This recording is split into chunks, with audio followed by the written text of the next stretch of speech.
कि हमारे साथ हमारे मेहमान जुड़े हुए हैं डॉक्टर नवीन भटनागर, पूर्व डीजीपी पूर्व डीआईजी माफ करिएगा एनडीआरएफ के।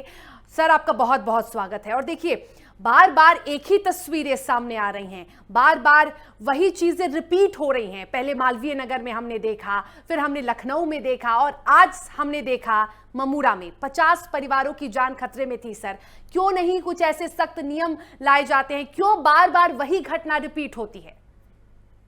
मेरी ये समझ में नहीं आता, बार बार ये घटनाएं हो रही हैं और इसके ऊपर कोई नियम नहीं बन रहे कायदे से। अब ये लाल डोरे के अंदर जो है ये लोग धनाधन बनाए जाते हैं अपने मकान, और ना सेफ्टी का ध्यान रखते हैं, ना आपका बिल्डिंग की कितनी ऊंचाई होनी चाहिए, क्या इसके नॉर्म्स हैं, इसका कोई अता पता नहीं होता, कोई डिजाइन नहीं होता और ना कोई अप्रूवल होती है। आप बल्कि जो दूसरे एरिया है वहां तो जरूरी है कि है ना अप्रूवल जरूरी होता है। जो भी आपका म्युनिसिपल कॉरपोरेशन होता है या जो भी अथॉरिटी होती है वहां से अप्रूवल जरूरी है, लेकिन ये लाल डोरा जो है इसके अंदर कुछ नहीं होता है।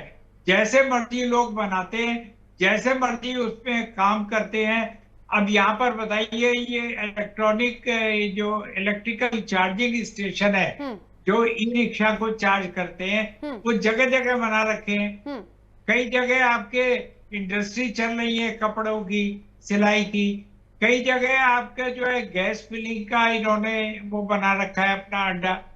तो अब जो है ये ऐसे सिचुएशन में अगर कहीं भी आग लगती है तो मान के चलें कि वो पूरी बिल्डिंग में फैलेगी। तो सर, इसका क्योंकि जिम्मेदार कौन होगा? तो इसका जिम्मेदार कौन होता है? सर, आपने जैसा कि कहा कि जो रेसिडेंशियल एरिया है वहां पे फैक्ट्री संचालित होती है।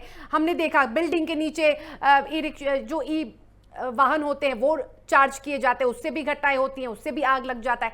तो इसकी इजाजत कैसे मिल जाती है? कैसे इजाजत दे दी जाती है? बिल्डिंग जो है वो बिना सेफ्टी के मानकों के संचालित किए जाते हैं, पीजी संचालित किए जाते हैं। क्यों ऐसे बिल्डिंग्स को, ऐसे पीजी को, ऐसे होटलों को इजाजत मिल जाती है? ये बड़ा सवाल है सर। नहीं, ये इजाजत से तो है ही नहीं, ये इलीगल है टोटल। बिल्कुल। कारण ये है कि ये बिल्डिंग भी इलीगल है और जो ये कॉलोनी बनाई है और जो इन्होंने कॉमर्शियल एक्टिविटी कर रहे हैं वो भी इलीगल है। और अब आप बताइए, फायर ब्रिगेड जा ही नहीं पाएगी, फायर की गाड़ी है वो चौड़ी होती हैं, तो आग कैसे बुझेगी? तो इसके अलावा अब ये तो अच्छा है कि फिलहाल लोगों ने अपना इम्प्रोवाइज तरीके से अपनी जान बचाई है। एक बिल्डिंग से निकल के दूसरे में होते हुए वो लोग निकल गए। अदरवाइज काफी लोग जल के और डेथ हो सकती थी। तो इसके लिए सबसे बड़ी प्रॉब्लम ये कि जो पुलिस है, ये प्राइम ड्यूटी उसी की है। बिल्कुल। जब वो सेफ्टी के लिए जब ऐसे काम हो रहे, जो पिकेट है, जो पुलिस की पिकेट है या पेट्रोलिंग करते हैं, तो उनको चाहिए कि उसको बंद करवाएं और उनके ऊपर जो है लीगल कार्रवाई करवाएं।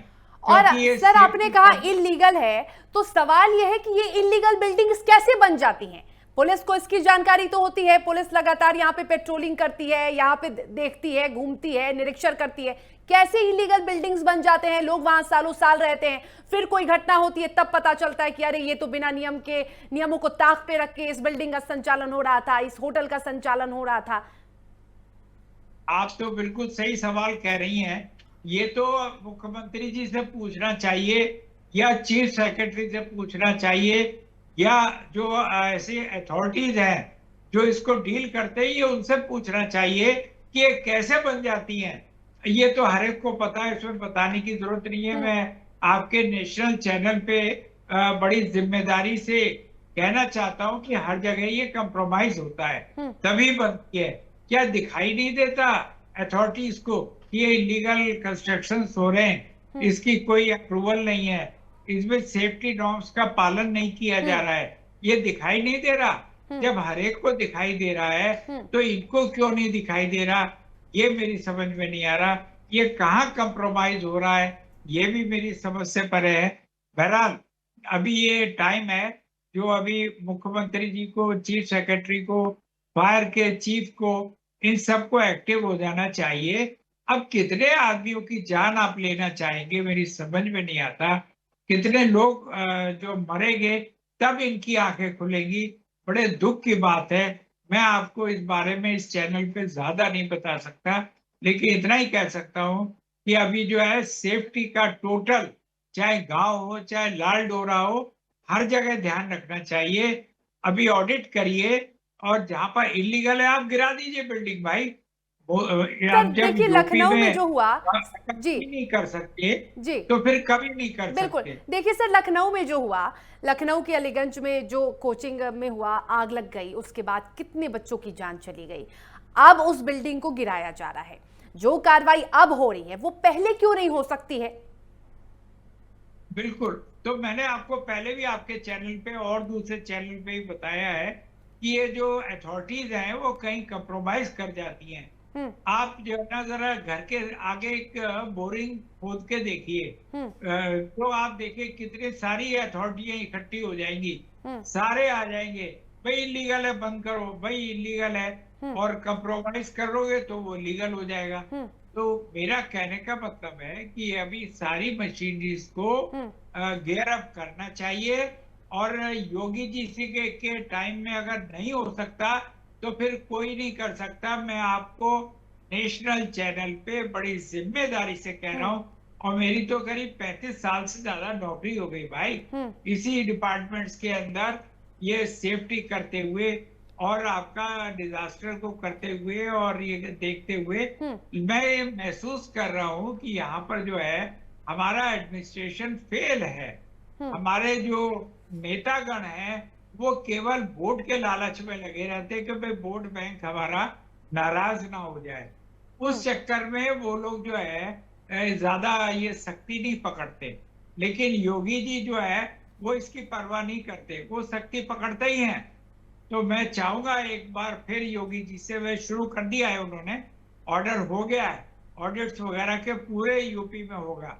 और अभी थोड़ा सा जरा जल्दी करें योगी जी, ताकि है ना फिर इलेक्शन की जोर हम्म शुरू हो जाएगा, फिर हम्म कोई नहीं कर पाएगा, फिर ये वोट का चक्कर होगा, तो फिर वो चीज ठप हो जाएगी। हम्म इसलिए अगर अभी कर देंगे तो हो जाएगा, हम्म नहीं करेंगे तो ये फिर लटक जाएगा। हम्म इसलिए अभी मैं चाहूंगा कि अभी हम्म थोड़ा सा सख्ती करें, जल्दी करें।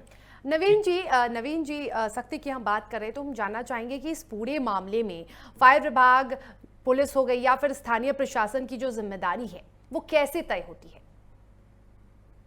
भाई ऐसा है कि देखिए, जो लाल डोरा है इसके अंदर तो जो आपका एसडीएम होता है हम्म या तहसीलदार होता है, ये जिम्मेदार होते हैं। हम्म और इसके अलावा जो है नगर पंचायत है और ये लोग भी जिम्मेदार होते हैं। हम्म दूसरा, पुलिस जिम्मेदार तो होती है, सेफ्टी, पब्लिक सेफ्टी के लिए ही हम्म पुलिस का गठन किया गया है। हम्म आप देखिए गांव गांव में भी पुलिस चौकी होती है, गांव गांव के अंदर भी पुलिस के थाने, अब तो बहुत थानों को वेल अप टू डेट किया गया है और काफी नॉलेज है। और इसके अलावा फायर ब्रिगेड हर डिस्ट्रिक्ट में होती है, तो वो भी तत्पर हो रही है अभी पहले से। हम्म तो अभी इस टाइम में जिम्मेदार तो मैंने आपको बता ही दिया कि ये एसडीएम है, आपका नगर पंचायत है, तहसीलदार है और पुलिस है।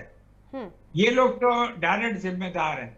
और ये बताइए, इतनी कम जगह में जहां हम्म फायर ब्रिगेड जा ही नहीं सकती, हम्म ये कैसे पब्लिक सेफ्टी से कंप्रोमाइज किया गया है, बिल्कुल। ये मेरी भी समझ में नहीं आ रहा। हम्म और ये तो आपने दिखा दिया, हम्म अभी एक नहीं कम से कम 100 गांव ऐसे होंगे, हम्म 100 एरिया ऐसे होंगे बिल्कुल। जो आपका इस टाइप के कंस्ट्रक्शन में है। बिल्कुल है, हाँ, बिल्कुल है। नवीन जी, जानना चाहेंगे आपसे कि जिस तरीके से ईवी का, इलेक्ट्रिक व्हीकल का चलन बढ़ रहा है, बैटरीज की बात कर ले, लोग रिचार्ज भी करते हैं, उसको चार्जिंग स्टेशन बनाए जा रहे हैं, क्या अब नहीं लगता कि नए सुरक्षा मानकों की ज़रूरत है? क्योंकि कहीं भी सबसे ज़्यादा जो चार्जिंग स्टेशंस होते हैं वहाँ पर खतरा मंडराता है, वहाँ पर बहुत ज़्यादा घटनाएं होती हैं, इस तरीके की ब्लास्ट की खबरें सामने आती हैं।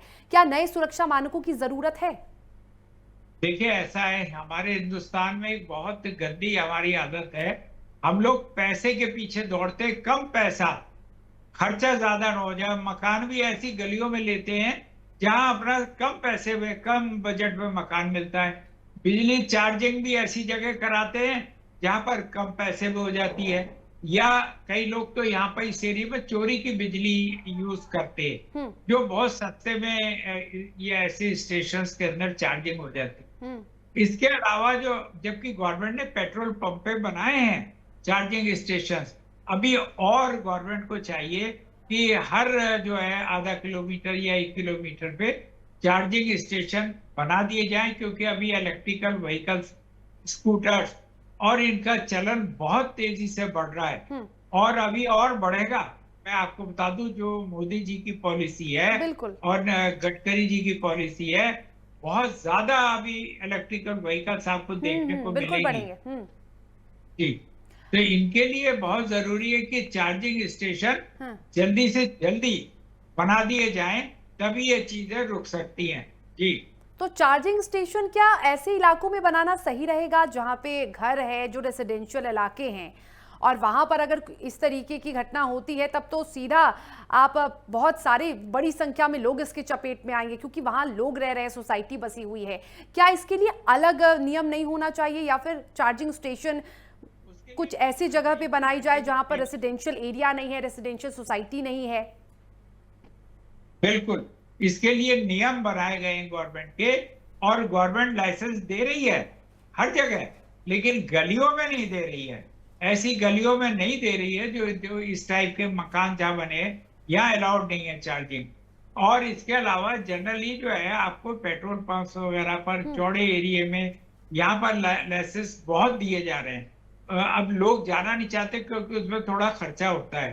जो चार्जिंग मीटर लगाए जाते हैं वो थोड़े महंगे पड़ते हैं, लेकिन गवर्नमेंट को चाहिए कि अभी सब्सिडी देनी शुरू कर दे और कम रेट में वो स्टेशन बनाए जाएं, ताकि लोग इंकरेज हो और ज्यादा से ज्यादा स्टेशन पे जाके ही गाड़ी को चार्ज करवाएं, और गाड़ी का सेफ्टी का भी ध्यान रखें।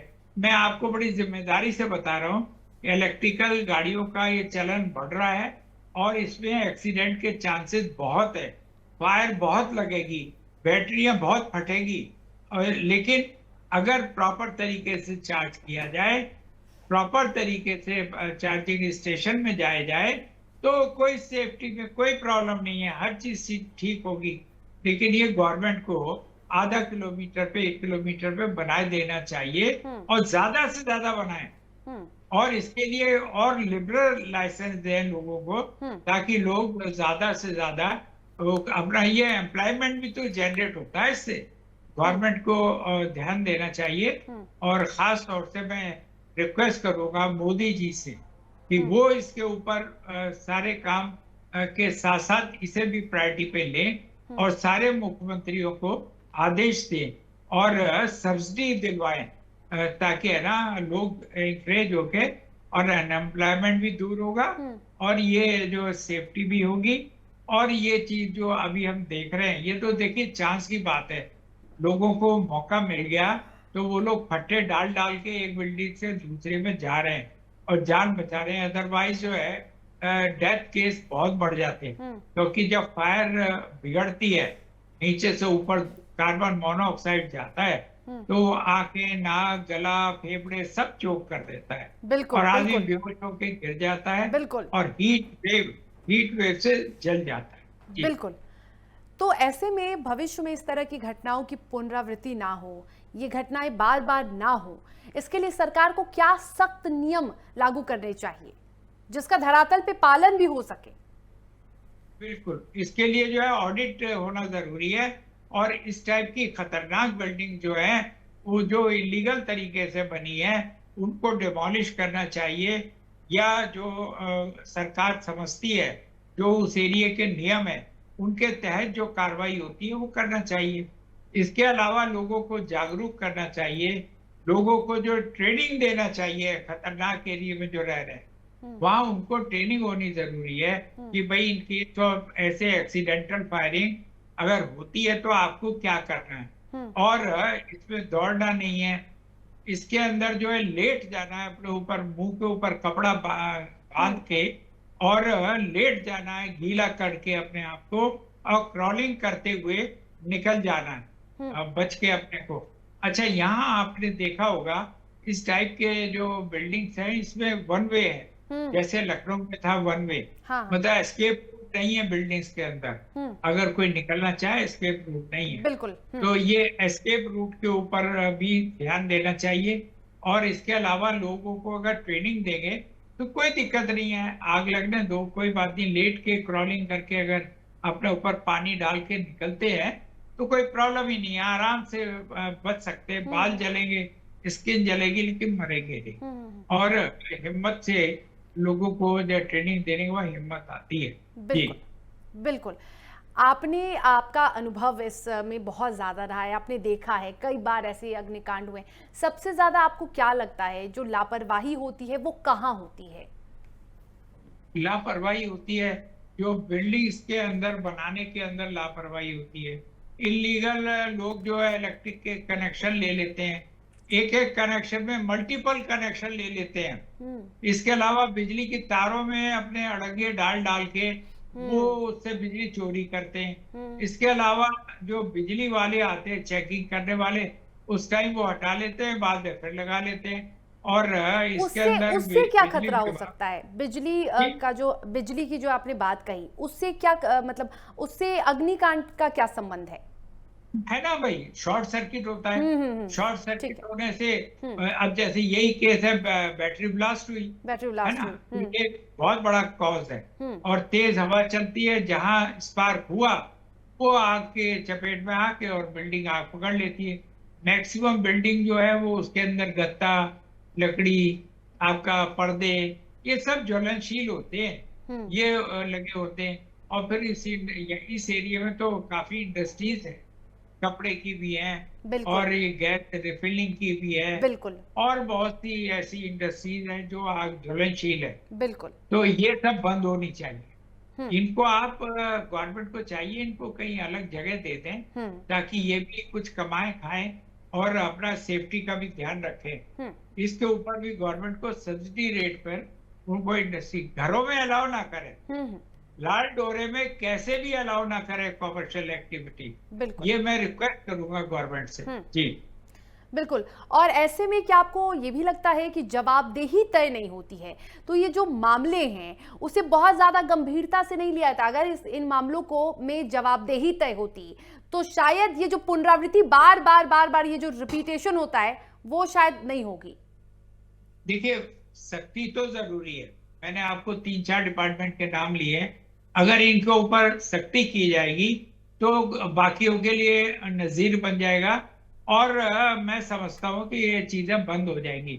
लेकिन यही लोग सारे मिलके कंप्रोमाइज करते हैं, हर महीने जाते हैं, कंप्रोमाइज करके चले आते हैं और लोग फिर खुशी खुशी अपना जैसा थे, एक हमारे यहाँ कहावत है जैसा थे, फिर ये जैसे थे हो जाते हैं, ढाक के 3 पास, सारी हदें पार कर देते हैं। इन्हें किसी की सेफ्टी से कोई मतलब नहीं, इन्हें किसी की जान जा रही है उससे भी कोई मतलब नहीं। इन्हें केवल अपना कंप्रोमाइज करना और अथॉरिटीज को खुश करना और अपना जो है इलीगल काम करना, क्योंकि उसमें पैसा बनता है। तो इसलिए ये लोग करते हैं। इनको रोकने के लिए इनको एक बार, योगी जी अगर मेरी बात सुन रहे हैं तो इनको एक बार सभी को सस्पेंड करें और डिसमिस करें एक बार। जब तक नहीं करोगे ना, इनकी नौकरी नहीं जाएगी, ये नहीं बाज आएंगे। क्योंकि एक गवर्नमेंट में बड़ा अच्छा नियम है हमारे सरकार में कि आप जो है ना कोई भी क्राइम कर दो, कितना सस्पेंड हो जाओगे, आधी तनख्वाह मिलेगी। उसके बाद जो है ज्यादा करोगे कोर्ट से छूट जाओगे, कोर्ट से नहीं छूटोगे सुप्रीम कोर्ट से छूट जाओगे, पूरा कंपनसेशन मिलेगा, क्या बिगाड़ लोगे। तो ये जो भावना है हमारे जो ऑफिसर्स के अंदर, चाहे वो पुलिस के हो, चाहे वो एमसीडी के हो, चाहे नगर पालिका हो, चाहे तहसीलदार हो, चाहे एसडीएम, ये है, सब में ये भावना है। अभी आप देख रहे हैं कई जगह एसीबी के छापे पड़ रहे हैं, कितने ऐसे ऑफिसर्स पकड़े जा रहे हैं, लाखों करोड़ों रुपया मिल रहा है उनके पास। ये कहां से आ रहा है? बिल्कुल। क्या कुबेर के यहाँ ड्यूटी करते थे क्या? ये सब वही लोग हैं जो जिसके ऊपर आज हम चर्चा कर रहे हैं, यही लोग हैं। तो इसलिए योगी जी थोड़ी सी और आप मेहरबानी करें और हम प्रार्थना करेंगे एक बार फिर आप 5 साल के लिए आ जाएं। अगर यूपी और जनता का भला करना है तो आप फिर एक बार फिर रिपीट हो जाएं, तो फिर जो है ये चीजें ऑटोमेटिक बंद हो जाएंगी। चलिए, बहुत बहुत शुक्रिया नवीन जी आपका हमसे बातचीत करने के लिए। और चलिए इसी के साथ इस बुलेटिन में फिलहाल इतना ही। मुझे दीजिए इजाजत। नमस्कार।